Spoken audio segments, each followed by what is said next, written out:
World Cup, Kim Yong-kwon.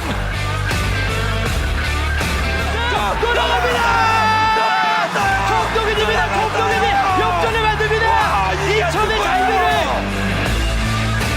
Winners of the ACL Champions League 2020, Ulsan Hyundai. You're listening to the K-League United podcast, proud partner of Football Nation Radio.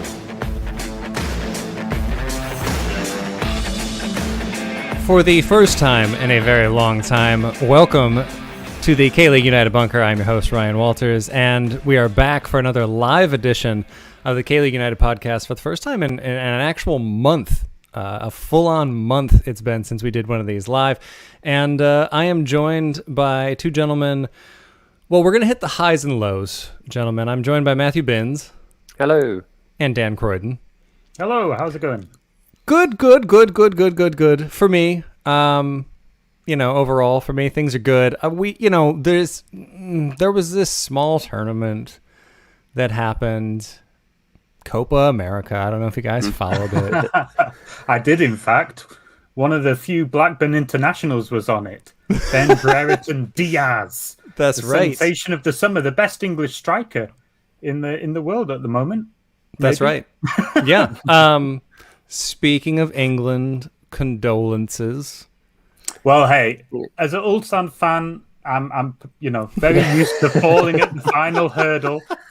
But England get another chance in Qatar, just like Ulsan did. We're going to come back and win the World Cup.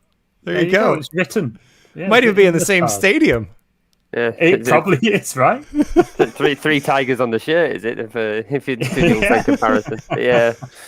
No, it's. I'm glad I've had the extra day to recover, because I don't think doing this podcast yesterday would have been as fun. So yeah, it's been a long 24, 48 hours since.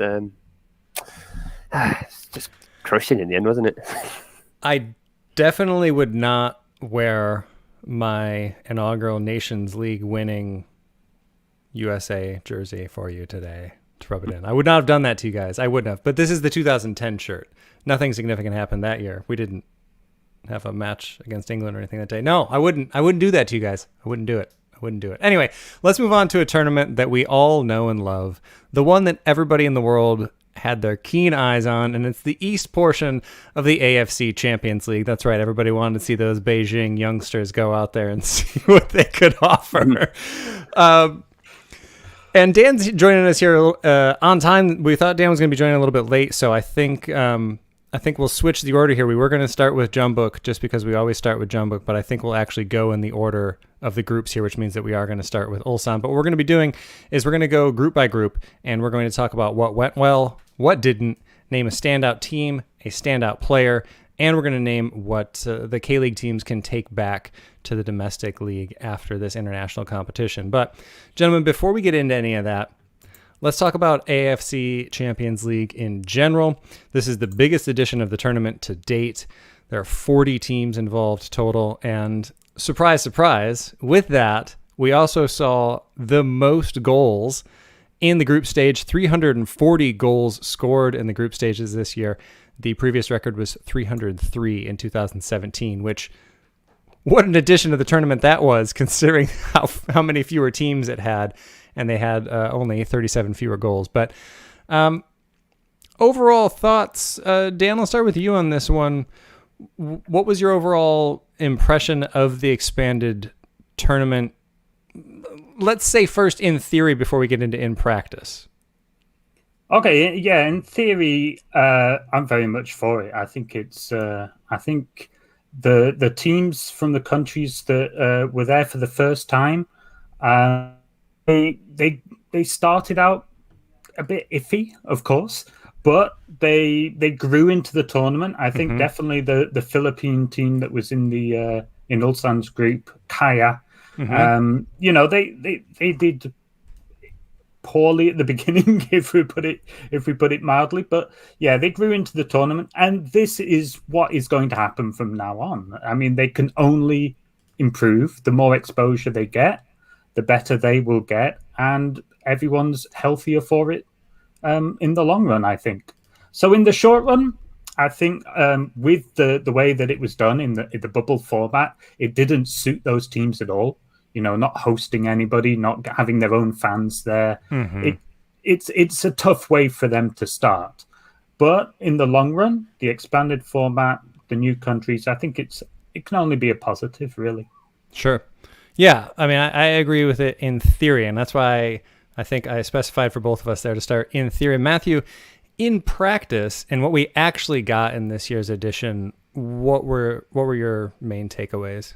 I thought it was a bit of a miss. Again, I'm all for welcoming more teams into this tournament. I think there should be more variety because it was becoming a bit stale with the same old faces. But it became a bit farcical, this whole second place goes through situation. I mean, I've never been a fan of this progression method anyway. Even when, in the Euros, we were doing best third places go through, whatever. But the best second place, along with the Chinese Super League side sending their kids, the A-League sides pulling out, and then you've got the new teams that have come through who there is a talent gap there, as Dan says. They need to be in this competition, and it's going to take a couple of seasons, couple of editions of this tournament before we start seeing them compete a bit at a higher level. But yeah, we've got these in there who are also a bit like, oh, here we are at this stage. And then you've got the teams, because the Chinese Super League sides, not Chinese Super League sides, sorry, the A-League sides, then we've got the playoff teams who would have probably gone out before the group stages and now also in this group stage. So then if you've got one of these, quote unquote, unfavored teams, it becomes your duty to thrash them, because suddenly you've got your eyes on other groups, because you've got to get the best second place. And Pohang actually had one of the better balanced groups, but their progression hung in the balance because they needed Jeonbuk to win in the end. Yeah. And in fairness, Pohang should have gone through because their group there was no real major thrashings in relative terms in their group. And finally, I couldn't work out who was facing who in the knockouts. I'm still trying to work out how Ulsan have got Kawasaki. That's like a semi-final in this competition. I did want to come to that. I don't know. I don't really know how to work that out. The two teams that got maximum points finished top of their groups. Obviously, with 8 teams going through from 5 groups, 2 first places are going to play each other.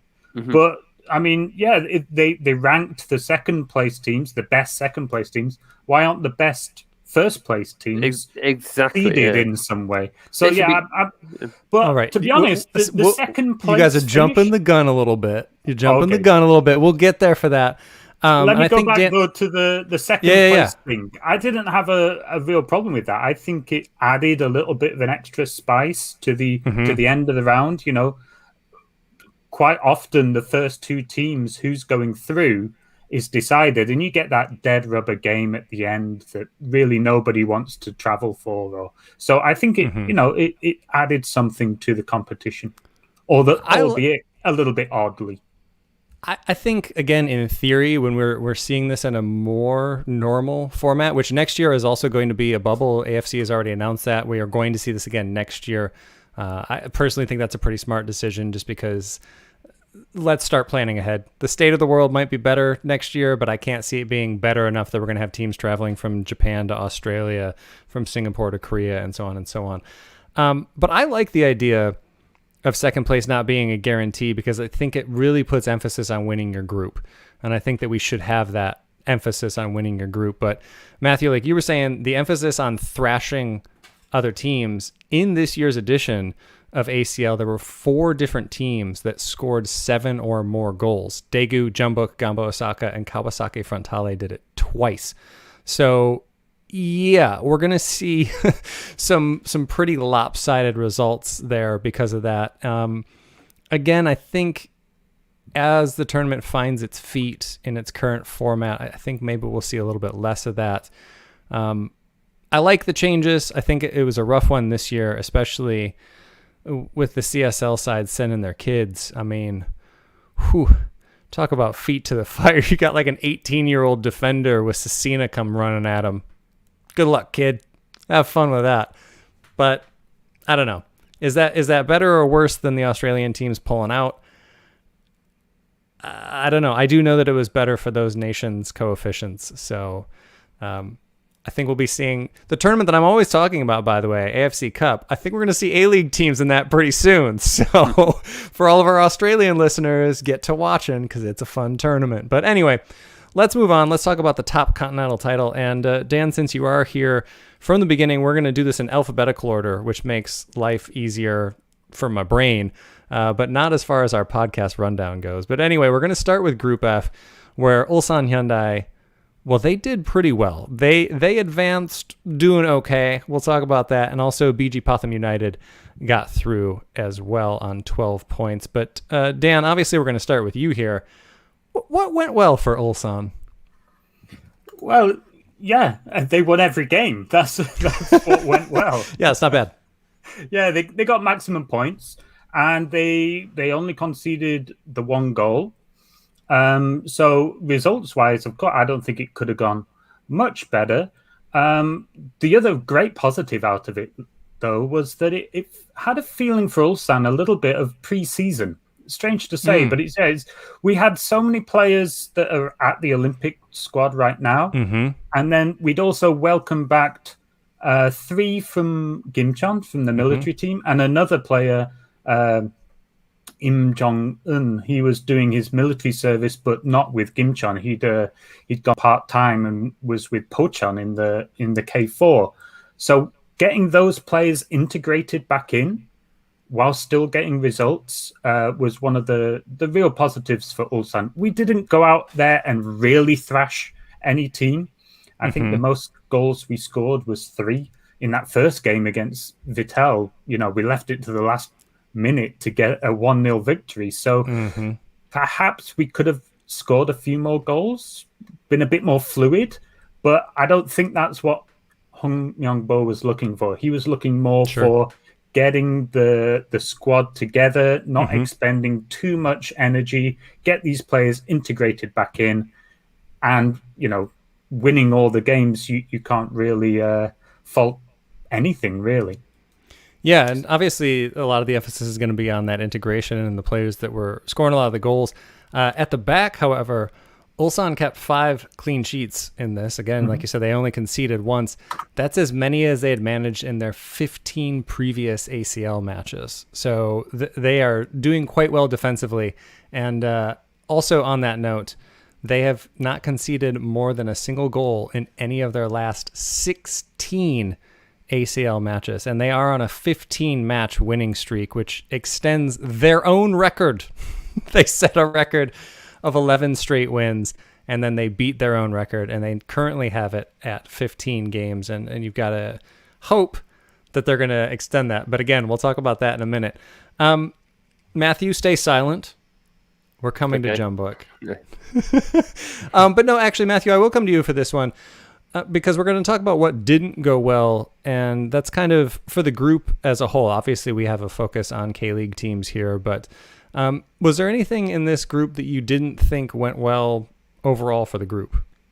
Well, I mean, the inclusion of Kaya, and you can't be too harsh on them because they came through the playoffs and beat Shanghai, Shanghai SIPG, Shanghai Port, yes, I wasn't fully clued up on the new naming there, but yeah, Shanghai Port, which it's basically what they were before. Yeah, that's what I was going to say. But yeah, it was Shanghai International Port. Now they've just cut out a few steps. Anyway, but yeah, they came through, and yes, they've got some group stage experience, but unfortunately, played 6, lost 6. Only found the net twice and conceded 16 in the process. It was a tough welcome to the competition for them, but you know, they're all the better for it, hopefully, and we get to see teams like this play a bit more in the competition and start figuring it out, start coming in with more of a game plan in future editions, and yeah. Also got to see the fact that Carlisle Mitchell did indeed make a smart career move, because a couple years ago he was playing for Seoul Eland in the 2nd division in Korea, and now he's playing in the biggest club competition in Asia. So well done to Carlisle Mitchell there. And actually, I thought he had a good tournament. Legitimately, I thought he did, which is I was odd thing to say about a impressed. defender, but sorry, yeah, I was relatively impressed by Kaya. I thought there was a lot worse teams than them. They they never really got thrashed. Vittel beat them, I think it was 4 or 5, but other than that, they kept their shape, they kept going. I do like their manager as well. Australian fella, I can't remember his name now, but yeah, he was impressive. I think they got very unlucky with their group draw, right? Had they gotten into one of the groups that had one of the youth teams, as it turned out, I think that could have been a bit more favorable for them, like it was for United City. They got through against Shanghai. I mean, that's true. Their one game, wasn't it? Yeah. Yeah, there you go. I think I would agree with the things that didn't go well there. Standout team, I mean, I think that it's got to be Ulsan here, right? This is the second time that they've won all 6 of their group matches. The first time was in 2012, so they're already off to a better start than they were last year when they won this thing. Is there any other team that we want to talk about? I mean, I thought BG did well. BG, they were at home for a start. Exactly. So they would have wanted to go through, and I think they did think that they were better than the other 2 teams, and they got the results to prove it. Compared to some of the other more disappointing Thai teams, they got the job done. Maybe not as spectacularly as they would have liked, but yeah, they got through, and they get their big tie against Jeonbuk, right? Yeah, that's right. Yeah, the domestic champions going head to head in that one. So I think that'll be fun, and yeah, credit to them. You still got to get the job done, and Vittel. That defense was no joke, and that was one of the things that I wrote down for what didn't go well for Ulsan was that they really struggled, I think, in both matches. Obviously, it took until the 91st minute to score in their first match against Vittel, but then in the second one, it was scoreless at halftime, and I think maybe that's when fatigue factored in a little bit, but I thought Vittel put on a very good performance, can hold their head high. So BG getting some points off of them, I don't think is really anything to shake a stick at, as the very stupid saying goes. But anyway, let's move on.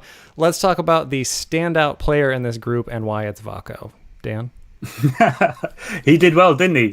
2 assists, 3 goals, and he got that highlight dribble that I said in the preview he was going to get. He had no right of get where he did in the box from the position that he was on the wing there. The defenders should really have done better, but yeah, he's direct. He's exciting. So yeah, I think he's one of those that also has benefited from this trip away. It feels like the team knows how to use him a bit better now. Yeah, exactly. So same with Hinterzaya as well. I think he's gradually improving, gradually getting more and more used to Korean football. So yeah, I think this was a good tournament timing-wise for Ulsan, because obviously I have Vako down as my standout player as well. He was involved in 5 goals, like you said. Only Oh Se-hoon was involved in as many goals, and Oh Se-hoon is basically a new addition. This was the first goal that he scored for Ulsan, and as you pointed out on Twitter, Dan, it's hard to believe he still fits the U23 rule, but he does, which is amazing for Ulsan, because I think those two, and if I had to pick, I'd say Vako, just because I think this is going to be the confidence booster that he needs to come back to the league and kick it up to another level. Obviously, we've seen him have some good performances in league play already, but I think that he has another gear, and I think he'll have found that now. And that's why I'm saying timing-wise, I think this is even better for Ulsan, because last year when they won the thing, Bjorn Janssen came out and had a tremendous tournament, and it was like, oh man, maybe this guy should have been playing all year, and it was too late for that. That's not the case now. Now Vako and Hinterzaya can come back with that integration, with that confidence, and really help carry the team at a time, as you've also said, that they need them because of all the Olympic absences. So really good timing, and I'm really looking forward to seeing Vako get back into K-League and see what he can do there. Also, because the dude's actually on Twitter, so thank you for being on Twitter, sir, because it's very nice to be able to tag players when they score goals. So thank you for that one. I just want to give a shout out for Kim Min-jun. Yes. He's the under 22 as well. So him and Oh Se-hoon, I think those two starting will give us 5 subs every game. But he has, with this tournament and this season in general, I think he's taken his place as a legitimate starter, not necessarily just that first half. I don't think he's going to come off after 20 minutes. I don't think he's going to come off at half time. I think he's nailed down a spot on the right wing. Red card aside, he had a great time out in Thailand. Yeah. Well, what's a tournament without a red card? All right, and I think we've already answered the last bit of which is what's the team going to bring back to K-League. So we're going to take a really quick break, and then we're going to come back and we're going to talk about Group G and Dan's favorite team, the Pohang Steelers. We'll be right back.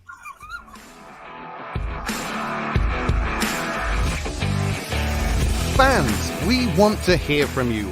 You're encouraged to email KLU at info@kleagueunited.com or tweet at KLeagueUnited with any questions, comments or reactions. Or follow us on Facebook to ask directly during one of our live shows.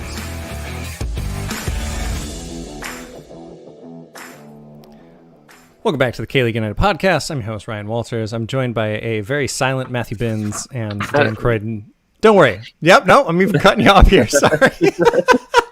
We'll let Binns speak eventually.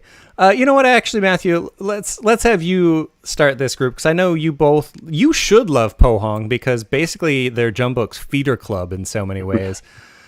I mean, you guys just take whatever is good of theirs and try to make it your own. Let's talk about Group G, where Nagoya Grampus won the group, and that's what got them through. And Pohang Steelers got through on the 11 points that they earned in this group, which left Johor Darul Tazim, better known as JDT, and Ratchaburi out. And I'll talk about Ratchaburi in a second. But Matthew, what went well in this group for you? I actually put Pohang getting through. I thought that was what went well. I did think Nagoya Grampus was the best team by far, as shown by the fact that they won the group and won it considerably. But Pohang getting through, I think when we did the recap podcast the last time with Dan and Muyol, we were talking, touched on the lack of Song Min Kyu. At that point, Pohang had won one and lost one and looked considerably the worst team against Nagoya. And yes, they battled through and they got the point they needed in that final game, and obviously had a helping hand from Jeonbuk in another group, but it was the most balanced group, as we've kind of already touched upon, and there's more to them than Song Min Kyu, and I think one of them is the former Ulsan player Shin Jin Ho. I think and I don't want to go too far into standout players, but he was one of their driving forces in central midfield, and he actually had the highest number of successful passes across all the group stages with 423, and just integral. And I think that would be what went well for Group G, just Pohang getting through. Thanks for nicking my Shin Jin Ho stat before I get to it. No, I thought he was absolutely massive. But I mean, I think I agree that the Pohang getting through is what went well for them. I'll also touch on what didn't go well here, or the standout team rather for me. But it's their first round of 16 appearance since 2014. And in a lot of ways, to me, this is a really good statement of intent for this club as they're rebuilding, and as they came into this year getting rid of Ilyachenko and Palasevich. You thought, are they taking a step backwards right as they were getting ready to take a step forwards? And after this and getting into this knockout round and again having that statement of intent to be in this tournament again, I think that's a really good thing for Pohang. So for me, that's what went well here. And obviously Mitchell Engerek's a beast in net for Nagoya, and that went well for them. But Dan, I assume you don't have too many nice things to say about Pohang, so let's go to what didn't go well in this group. What springs to mind first for you there? I'm a little less high on Pohang, shall we say? What? Shock. So, but I think with a club of Pohang size, they're kind of reliant a lot on their foreign players, and what hasn't gone well for them. A couple of things that did go well was Tashi was their top scorer, their new foreigner. Striker. He had 1 in 15 in the league, but he got 3 during the ACL. So he got them a couple of really important goals as well. And then they've got Alex Grant coming back, the Australian defender. He got 6 appearances, so that's good. But Palacios, right? The podcast host. It's quite good, actually. You should give it a listen. But yeah, Palacios and the other guy, what's his name? Is it Kresic? I can't quite work out. I'm just going to let you struggle through that one. Yeah, the winger he got fouled for one of the penalties against JDT. So two big injuries there for foreign stars that Pohang tend to rely on. So we saw what happened when Palosevich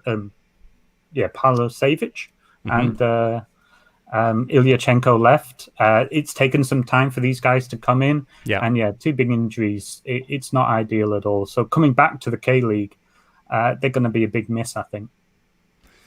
Yeah. I think that also the 3-0 loss that they suffered against Nagoya Grampus was their heaviest defeat to a Japanese side. So that's never going to be fun for a Korean team to do there. I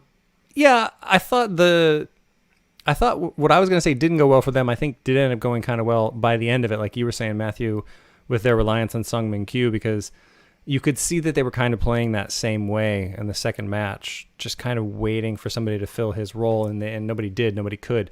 And then they finally switched that. So I thought that's what went well for them. But on the note of things that didn't go well, poor Ratchaburi, they are only the second team in the history of this tournament to fail to score a single goal in any of their first 6 ACL games.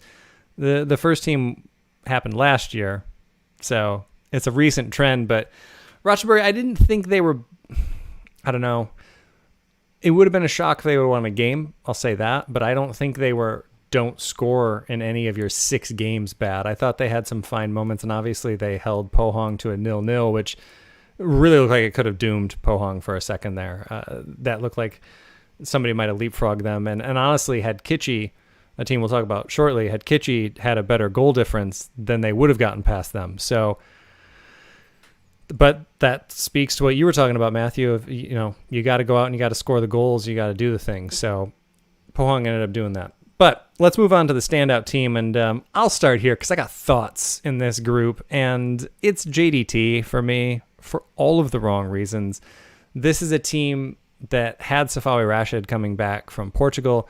This is a team that just keeps winning their league and looked ready to make that step, especially after what they did in 2020 last year before they weren't able to travel to the bubble. They were in really good shape in their group, and that was not an easy group. We saw what Suwon ended up doing in that tournament. We're seeing what Suwon's doing now. Suwon was a good team. They were also up against Vissel Kobe, and they played well in those games, and it looked like JDT was ready to make that leap. And if ever there was a group for them to make that leap in, it really looked like it was this one. I mean, I think everybody knew Nagoya was going to run away with this group just because of the defense that they have. It was going to be very difficult to break that down. But again, Ratchaburi didn't even score a goal. Pohang were good, but they weren't otherworldly. And for me, it feels like JDT, they've got a mental hurdle to get over, because in that first game, yes, it should have been a draw. Maybe if VAR was there, it would have been, but I'm glad it wasn't, because VAR is terrible and it ruins football. So that's fine. But I think that really affected them. And then to go out the next game and concede 3 penalties against Pohang, I think those first 2 matches just kind of put them over the edge, and they weren't able to come back from that.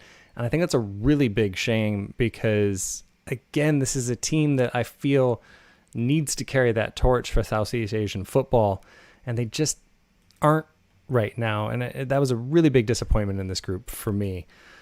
But I'll step down off of my soapbox real quick, and Matthew, I will remind listeners of the podcast that you're still here. Folks watching live can see you in all of your Jumbook kit glory. But what stood out in a not necessarily great way for you in this group? Not in a great way, or not necessarily a great way. Because I was going to say, well, oh, sorry, no, I'm on the negative side of things. Who was your standout team? Hang on. It has been a month since I've hosted this thing. Well, there was an all right host in between. He did all right. A couple of them. Yeah. I thought you were just talking about Paul. Yeah, Paul did do a good job. Nagoya, I mean, I thought they were the standouts for obvious reasons. Just 5 wins on the bounce. Possibly should have had 6. Maybe arguably took the foot off the gas in the last one in their draw against Pohang. I mean, who's to say? But they went in. They nearly got a clean sweep of 6 victories, as Kawasaki Frontale did in the other group. So yeah, great result. Great result for J League in general, really.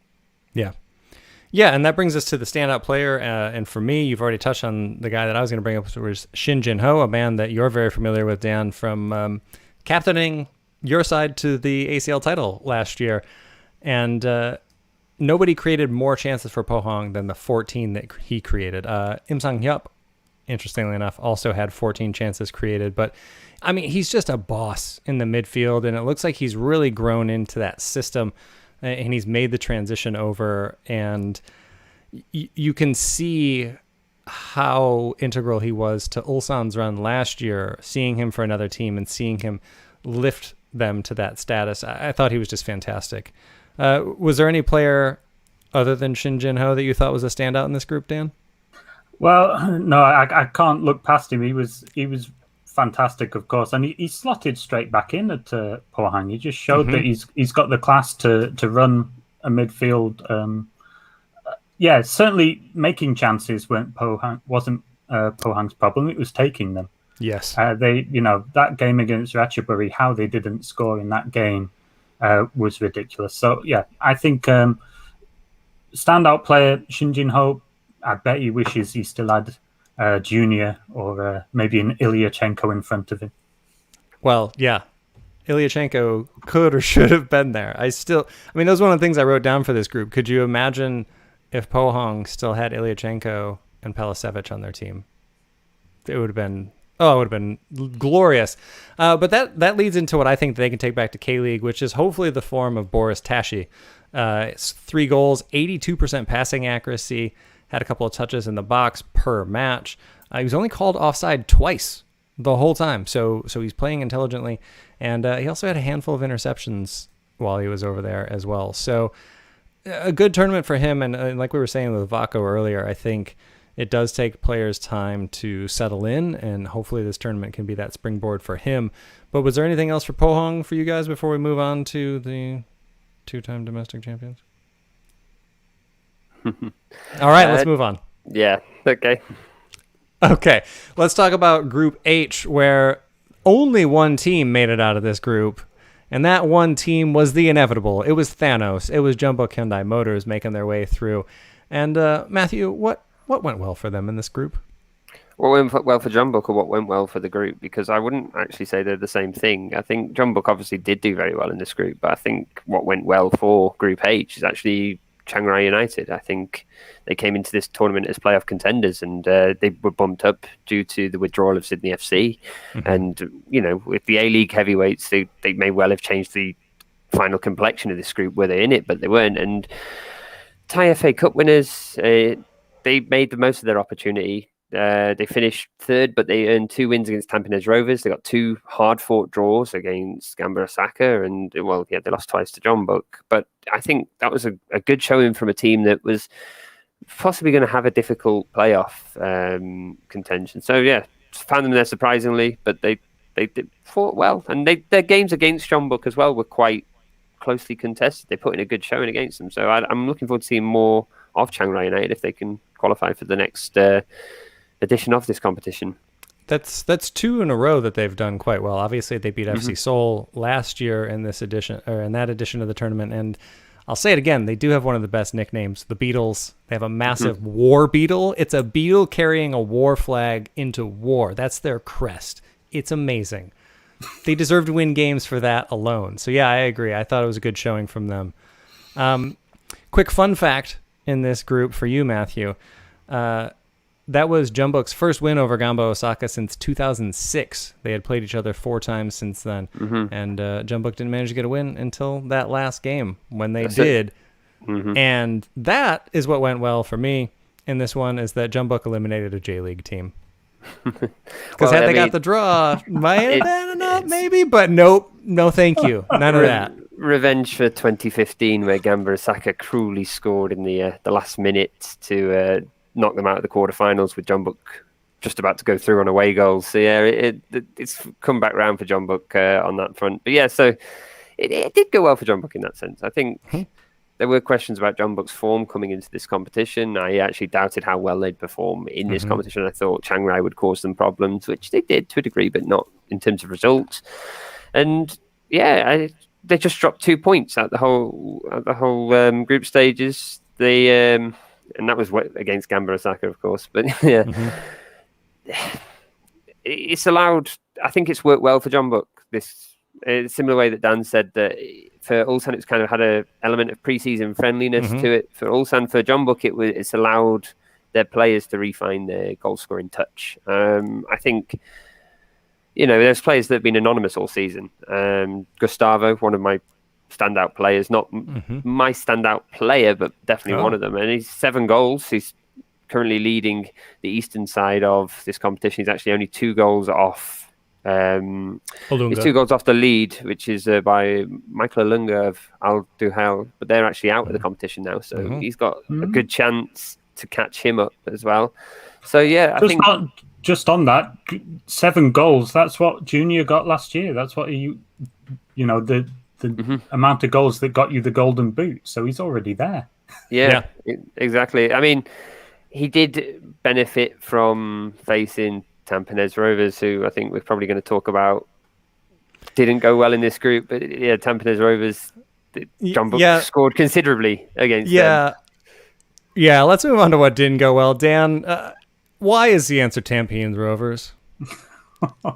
Well, yeah, if Kaya, represented their country well, Tampines, yeah.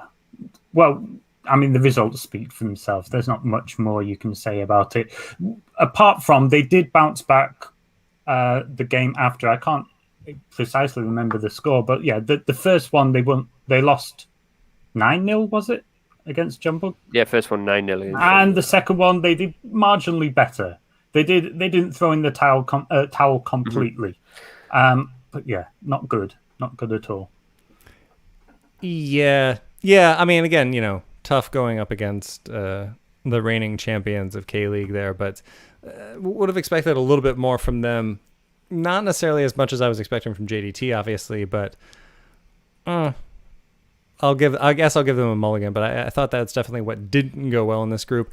I mean, obviously what didn't go well for Gamba Osaka was getting out of the group. I thought they looked okay, but then again, I don't know where they are with their league right now. It's fine.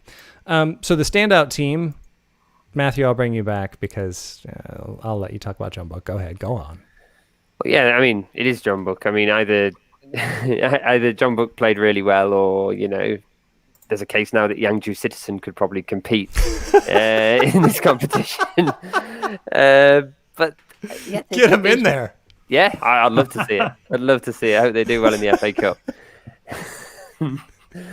I think, Jeonbuk were coming into this competition really on a poor run of form. They did beat Songnam with the hefty scoreline just before coming in, and Gustavo got 4 in that match. So he just found his scoring touch just before coming into this competition. His confidence definitely would have been built by scoring so many in this. But actually, I think my player, Gustavo is up there, but Modu Barrow, I think he had he was key to Jeonbuk's attacks. He scored 6 goals himself and got an assist. And he's going to be heavily relied upon coming into the latter half of the season. So it's good to see him getting in on the goals. Yeah, the AFC ranking coefficiency, I can't remember how that one's done, but they've got him at the top for the East as the most influential player in the eastern portion, Mo Barrow. I thought that one was a little bit harsh on Gustavo. They had like a top 10 player ranking, and the dude that's been involved in 10 goals, which is more than anybody else in the entire tournament, didn't make the top 10 as being influential. So I'm pretty sure those are done by Opta. So maybe sometimes, I don't know. Game's about scoring goals. Pretty important. Gustavo was the takeaway player for me. 7 goals, like you were saying, Dan, that's as many as Junior had all of last year. And if Jeonbuk can make a deep run in this, we could be looking at him potentially getting up there with what we've seen from Adriano in the past, from a K-League player getting up and tying the single season record of 13. Halfway to beating it.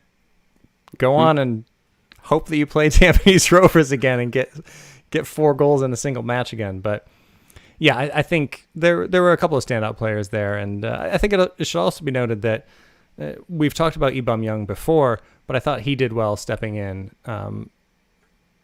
Not a surprise, really, but good for him to get those minutes, and good for Jeonbuk to know that they do have a solid backup choice in net. And can bring that back to the league play, because obviously the Olympics are still happening, so he's going to have to remain between the sticks for a little while for Jeonbuk. So that was also a really big positive for them. That's what they can take back to K-League for me. Matthew, I'll let you get the last word here on what they can take back into the league, and then we'll take a quick break. Yeah, I think obviously getting back to winning ways is massive. I think they're going to come back to the rekindling the scoring form of your stars, of your second striker. Certainly helps to put pressure on Ilyachenko, and hopefully Ilyachenko can start finding the goal again, because he was drying up a little bit in the K-League. He did get a few in this tournament, must be said, but he was drying up a little bit in the K-League coming into this competition. There was too much pressure on him to deliver. I think as we go back to the K-League, Jeonbuk have found this winning form, but they've also got players reinforcing them when they come back. Sasalak, Kim Jin-soo and Min Sung-min are waiting for them at the clubhouse, ready for the K-League to restart. But I think the most important thing is there were under 22 players that did play here. They didn't have to play under 22 players. Well, kind of had to, because they didn't have a left back for most of it. But Chae Hee-won, Park Jin-sung, they both played regularly, got a decent amount of minutes against decent opposition, and it just shows Kim Sang-sik that he is going to have to play these players because of the under 22 quota, and they're not going to absolutely make the team fall apart. I think there's, he's been taking them off at 20 minutes so often this season. Just let them play a bit longer. You look at Ulsan, all the good work they're doing with youth players and trusting them, letting them play, and these players aren't bad. Just let them play. They're not going to make it worse. Yeah, is what I'd say. Yeah, absolutely. And hopefully that's something we will see when they resume league play next week. We are 1 week away from K-League 1 resuming, and this summer, it's a blessing and a curse. The schedule's relentless. But speaking of the schedule being relentless, we've got one more group to talk about, but we will be right back after a quick break. FNR is a revolutionary football-dedicated digital platform, the first of its kind in Australia. It provides a 24/7 live online radio platform experience, podcast hub, and acts as a content provider for TV, radio and digital. Having reached millions of listeners and football fans since launching, FNR is accessible worldwide via its website or app, providing a platform to discuss, debate and celebrate the world game. We are your voice of football, FNR Football Nation Radio.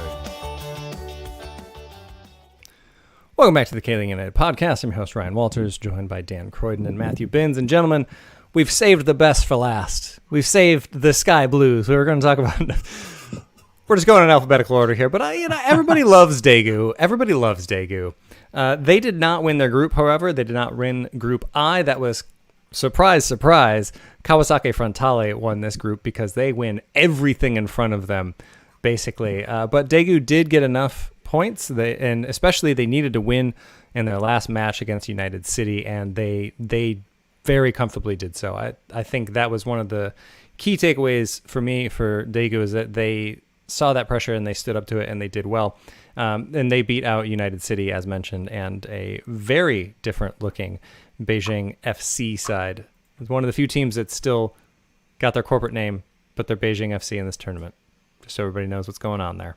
Anyway, let's move on to what went well here. And Daegu, they made a lot of history here. They got their biggest ever win in the competition with a 7-0 victory over United City on match day 2. They also scored in 6 consecutive matches for the first time, averaging 3.6 goals per game after failing to score in 3 of their 6 matches prior to this. So if that wasn't good enough, they also managed to get 4 clean sheets in the last 5 games after managing only 1 clean sheet in 7 games before that. So long story short on all those stats, it was a much better ACL this year for Daegu than it has been in the past. It was United City's first time in this tournament. I think they might have expected a little bit more. I think they would have expected to keep these games a little bit closer than they did. And obviously, as we've talked about before, Beijing, this is not the Beijing the Beijing FC that we know from previous editions. But Daegu can only play who's in front of them, and I thought they did. I thought they did really well, especially considering the fact that, yes, they lost to Frontale, but especially that first match, they had the lead at one point. They ended up losing 3-2, but Daegu, I think they showed really, really well in this tournament. And I mean, obviously I'm a little bit biased, but they were the standout team for me, jumping way ahead on that. Just because Frontale did what was expected of them, whereas I think Daegu went a little bit above. But that's my take on it. Matthew, you had to stay quiet for a couple of groups here. What went well for you in this group? And I've kind of gone for Daegu because, to be honest, I don't think, looking at how the contrast between the top two and the bottom two in this group, I can't really say the competitiveness of this group. But I think Daegu, yeah, as you said, they've competed well. They have a smaller squad usually than most K-League teams. They rely a lot on youth, but they've also had 3 of their key players that have gone to the Olympics. And there was a bit of concern whether the players that came in would be able to step in and fit in seamlessly, and they have done. And yeah, they're through. Then so we're going to go with Daegu's competitiveness. Makes sense for me. Dan, unless you got anything to add on the positive takeaways, let's go with what didn't go well in this group, and we'll have you get that started. Well, yeah, I'll go back to the games with Kawasaki for the negative. As you say, they had the lead. They in fact had the lead twice in that first game. They had a 1-0 and 2-1 lead. Of course, it's hard to go against a team that hasn't been beaten since, I don't know, probably 2 years ago or something ridiculous. They won the most ridiculous run. But yeah, to have the lead twice and not take a point, I think that's the one negative, perhaps. Yeah. Especially a team that is usually quite solid. Daegu get a lot of praise for their attacking football with Cezinha and Edgar, but actually in the K-League, their defence very rarely lets in 2 or 3 goals as they did against Kawasaki. So I think they'll be a little bit disappointed that they didn't take something away from those 2 games. Yeah, I think that's fair. One of the other things that did not go well in this group that I'll touch on before we move on to the standout team, which I think we've already all said is Daegu, so we'll actually skip that. We'll move on to the standout player. But one thing that didn't go well was Beijing's tournament in general. They failed to win a single game for just the second time in their history. They also did that in 2012.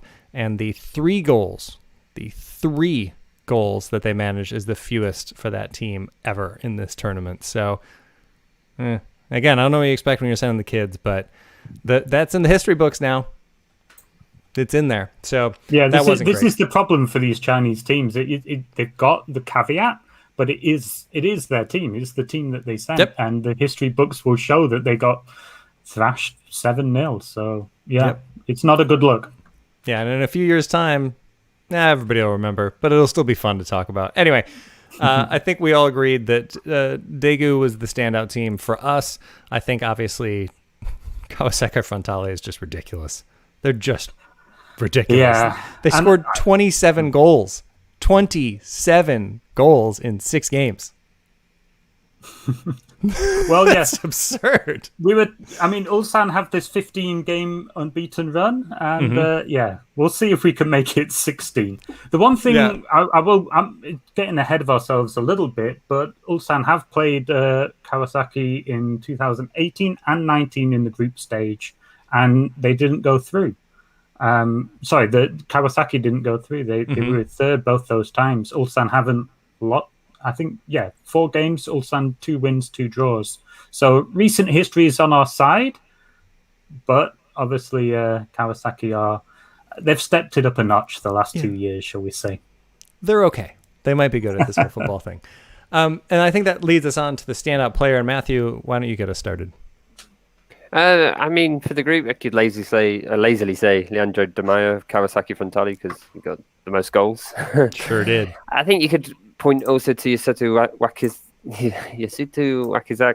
Apologies if I've said that wrong, but he should get a nod. He created the most chances across the group, and obviously the most for Kawasaki. And when they're scoring 27 goals, he must be doing something right. So, I think either one of those 2. Yeah, Dan? Edgar, I believe he also got 7 or 6 goals. He got 5 goals I got him down for, but okay. But yeah, he did pretty well for, considering that he's come back this season from a big injury. He's going to be, if Daegu are going to do anything in the league, he's going to be big this second half of the season. That was exactly what I wrote down for him. I think him being at full health and just being that hold-up option that they need that they really, really need. And we saw how different it was before he was there. Since he's been back, they haven't been beaten in K-League. And the only 2 games that they've lost, I think it's in 17 matches, the only 2 games they've lost are to a team that hasn't lost in memory.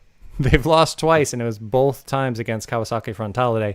And I think the last time they lost a match was before COVID. So, which feels like 25 years ago. So that's about how long it's been since Frontale lost a game. Back to the standout players, though, I think Cecina deserves a shout. He had 4 goals and an assist. But Park Byung-hyun was a player for Daegu that attempted more passes, had more touches, and also attempted and won more tackles than anybody else on Daegu's squad. So a player that's maybe not a household name in league play had a really good tournament, and I think he'll be looking to make that step into K-League when they come back. Matthew, it looked like you had one other thing. No, I was just going to quickly add to Ed, the way you were saying he held up play, and that he actually was joint 4th for duels in the competition as well. Nice. He's got 37 duels and successful with them. So yeah, and that all leads into what I think they could take back to K-League, which is confidence. Because again, like I said, they've won 13 of 17 matches in all competitions, which includes the FA Cup. And as Matthew said, you never know how it's going to go against Yeongju Citizen or any other team in the FA Cup. So that ain't nothing. And they also did really well in ACL. So, I mean, I think this is a team that is absolutely on a high. They were going into this tournament, and they've come out of it, I think, even higher than they were before. So, title race, man. Why not? Why not? Because they are in a 3-way tie for second place with Jeonbuk and Suwon Samsung Blue Wings right now. All of them are only 4 points off of Ulsan. Let's do this thing. It's like K-League 2 is in the first division finally. I did see, though, that they got one positive result that is a bit of a negative. So coming back to, what are they bringing back? Yeah, they're bringing back a positive COVID case. So I think they'll probably be sitting out a couple of rounds, unfortunately. Ugh. It just keeps rearing its ugly head. But, well, obviously we wish all the best to everybody at Daegu and Songnam, another team that has had a positive case recently. So we continue to deal with the times that are right now, and obviously we hope everybody recovers first and foremost. But speaking of recovering, we're going to take a really quick break. How's that for a transition? We're going to I brought you down a bit there, didn't I?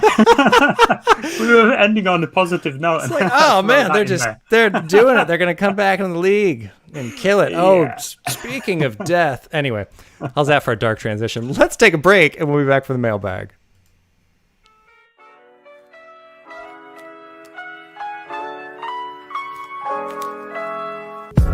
Eulji Lewis is your neighborhood British bar and cafe located in the Uljiro district of Seoul. Decorated in old English antiques and furniture for a true homely feel, you can enjoy homemade scones, cakes and afternoon tea during the day, and traditional British favorites like beef stew, English ale, and a fine selection of wines at night. Available for private parties or simply an evening out, Eulji Lewis is sure to become your favorite neighborhood pub. Be sure to mention K-League United at the bar during your visit, and you'll get 10% off your bill. Welcome back to the K-League United podcast. I'm your host, Ryan Walters, and I'm joined by Dan Croydon, and hosting us, hopping into the Eulji Lewis Mailbag, where there's beef stew. I love the way Michael says that in that ad, beef stew. Anyway, Matthew Binns, get us going. Okay, I'm off the rails. We have a question in from Mike Baston on Twitter. He is asking, after his return to Daegu, first team and some solid ACL performances, what are Jo Janu's chances of retaining the starting spot when returning to K-League action? Well, I had a different answer before Dan brought us all down, but brought up a very good point that I think Daegu's going to be sitting for a while. I was going to say, with all the absences that they have and needing some squad rotation to deal with this much match fatigue, I thought he did have a pretty good chance of getting in there, but looks like they're going to be on a break. So, Yeah, I think I'd probably say the same now. Yeah, with the Olympics, there is an opportunity for those players to continue playing, but it depends when they get back into action. Yeah. Okay, and it's a very short mailbag this week. Oh, there were a couple more that came in. They're not in your rundown. Oh, Then could you just dip into the mailbag for me? Allow me, if you could scooch over there, please, sir. I'll take this one came in our Insta DMs today from someone named Joseph, and they are asking. Actually, Dan, I'll point this one to you because we've buried this one for long enough. Let's talk about it outright. What do you think of the AFC's rule that teams from the same country can't face each other in the knockout rounds? And I'm pointing this one to you because Ulsan and Kawasaki Frontale are about to face each other. That is part of this because as great as it is for K-League to have 4 teams getting through, there are only 4 matches. So that means they ain't going to face each other. And somehow we've ended up with that. So they can't play each other in the round of 16. They can face each other after that. Correct. As we've seen before with like Suwon and Ulsan, Jeonbuk and Suwon and so on and so on. I was going to say, I'm sure that Ulsan played Suwon in the 16 a couple of years ago, so it must be a recent thing. Yeah, I think you're right. 2018, yeah. Yeah, straight out the groups, I think we were together. So okay, so that's one of the reasons for it. Okay, yeah, that's I can understand it. But why then those two, that particular Japanese team, I'm not sure, Nagoya or, give us one of the second places for being the best first place team. So, yeah, I guess the thing is that we're going to have to face a good team at some point. So, just like with England in the Euros, get that game against Germany, get it over and done with earlier, and then you get that run. So I'm positive enough about it. I don't think they hold much fear for us, but yeah, I think it's a strange one for sure. I think they'll be disappointed as well. Coming up against the reigning champions when they've won so many games, it doesn't make sense to Frontale fans either. Yeah, and Matthew, I'll ask you this question as well. Like, what do you think of this rule that teams from the same nation can't play each other? I mean, usually we don't have half of the remaining teams in the East coming from the same league. But do you think that's a rule that should be scrapped, or is that something that you kind of like when we get back to teams potentially traveling? I mean, it's especially odd this year because they're going back to a bubble for the knockout rounds as well. So, I've never really been a fan of this rule. They're already divided for the groups. Why do we need to keep them apart for so long? I guess it's obviously to keep as many countries interested as possible from a commercial perspective. But I don't know. This ties back into the fact that I'm not a big fan of this second-ranked team thing. I still think it should be first, second across the knockouts as it has been in previous editions. But yeah, I can see why it's done. I just think it should all... I just think clubs should be allowed to face each other, basically. There you go. All right, let's move on. We got one last one here, and this is from Sungmin via email. That's still a thing, by the way, folks. Some people still use email. info@kleagueunited.com if you want to get at us on there. Or just on our website, which is where this one came in from. He is asking, which K-League team has the best chance of winning the whole thing, and why is it Daegu, Dan? No, he didn't say why is it Daegu. He just said who has the best chance of winning the whole thing. Well, I'll let Matt take this one just because I think it's got to be Jeonbuk with just because they have BG in the next round, and who knows after that. But yeah, I think after a couple of years of disappointment, I think they've got the attack to go far, and I think they've got the draw of the next round, so I've got to go for them. I would like to back Ulsan, but we've got such a tricky tie. If we get past Kawasaki, I think we've got a very good chance of going back to back, but it's just that uncertainty the next round. Yeah, actually, that's nearly word for word what I was going to say, and I think it's purely just because of Ulsan's fixture. I think if they verse even if they verse Kawasaki later, Kawasaki could lose form in the J League. They could falter or hit a blip, and then it's anybody's game. They've got it, but having to face Kawasaki so soon, I don't think it's fair that they should be facing them. I think prior to the knockouts, based on the group stage, I'd say both of those are the favourites, Ulsan and Kawasaki, and with one of them out, it does open it up for Jeonbuk. I think. Yeah, it could be a reverse of last year. Jeonbuk could end up taking the Champions League, but Ulsan, if they go out of the competition early, then I think that's the K-League sorted for them. But we'll see. If Ulsan stay in it, then there's hope for Jeonbuk in the K-League. I don't know which one I want. Look, if we've got just having a choice, I shouldn't really be that. If we've got Korean teams winning it back to back, I'm just a happy camper no matter what. And Jung Mi-yeol was going to be with us this week, but he had a meeting that he's just now getting out of. So he's watching on Facebook right now and saying it could be Daegu. And it could be Daegu. To fill in the rest of the matchups there, we have talked about Ulsan and Kawasaki playing each other. Jeonbuk will face BG Pathum United. Daegu, they've got the very unenviable task of trying to breach the defensive wall that is Nagoya Grampus. And then Pohang Steelers were facing Cerezo Osaka. And I got to say, after watching Cerezo and their group, I like Pohang's chances in that one, to be entirely honest, especially if they can have Sung Min Kyu with them for that one, which you would expect that they can, and you would expect that they would be able to find form in the league. I mean, yeah, I think K-League teams are doing all right here. I think they got a pretty good chance of advancing. Wouldn't it be delightful if all four of them advanced? And then we could just brag about it for another year, because I'm never done with the bragging rights of K-League teams and how well they do in ACL. So Adam Taggart might have something to say about that at Cerezo. He might be out of quarantine just in time to break some Pohang hearts. And I'll be crying along with everyone else, I'm sure. Yes, I'm sure you will be.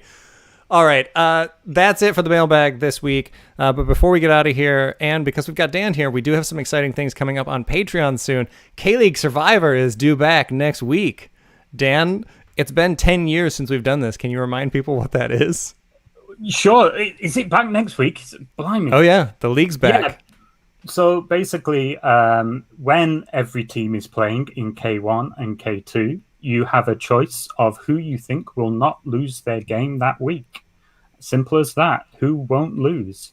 There are, I think there's 5 or 6 people left. I know that Michael Redmond is still on 3 lives, leading the way.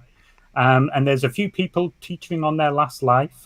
But yeah, K-League Survivor. If we might start it again for the second half if things don't go well. Yeah, we had to suspend it because Songnam and FC Seoul were out, and now we've got Songnam and Daegu out. But you know what? I think these are the times we live in. I think we're going to have to just make the executive decision to bring Survivor back. We're going to have to bring it back. Or maybe we restart the whole thing and we just give Michael a belt, which is what he's wanted all along. But anyway, that's going on over on Patreon. That'll be back next week. Also back next week are our usual So Rare features where our K2 champions can get injury news, suspensions, transfer rumors, which are very relevant right now, and much, much more going on over there. And the K1 champions can also get the predicted starting lineups for each week. So all that's going on over on patreon.com/Kaylee United. And as always, if you'd like to listen to this podcast live, you can do so on Football Nation Radio down in Australia, where they're not talking about ACL, unfortunately, because their teams weren't in it. But if you subscribe and leave us a review, you'll be entered into this month's K-League kit contest, which you're just running out of time to get that lovely pink Gwangju FC goalkeeper kit. I figured for summer, you got to go full Mingo. You got to get that thing out, and you got to go for that thing. But anyway, a little bit more time there. But that is about it for this week. So for Dan Croydon and Matthew Binns, I'm Ryan Walters. Thanks so much for watching.